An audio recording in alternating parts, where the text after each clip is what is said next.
Cek aku Daus rindu. Daus, Apa? gimana tu? Di tempat event. Kita duduk dalam kereta ni, kita nak jumpa ke? Ya, mau datang ke event.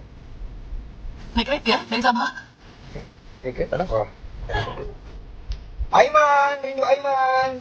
Thank you. Oh, tu tadi aku yang meeting hari ni. Warna putih. Haa.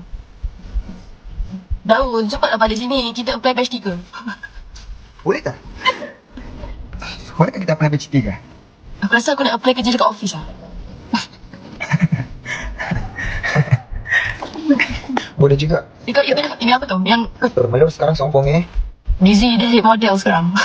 Dia model apa? Dia jadi kat Victoria's Secret ambil dia. Jadi tapi versi muslimah punya lah. Pakai inner. Aku terbayang Melur pakai G-string GS. Aduh, terus. Enggak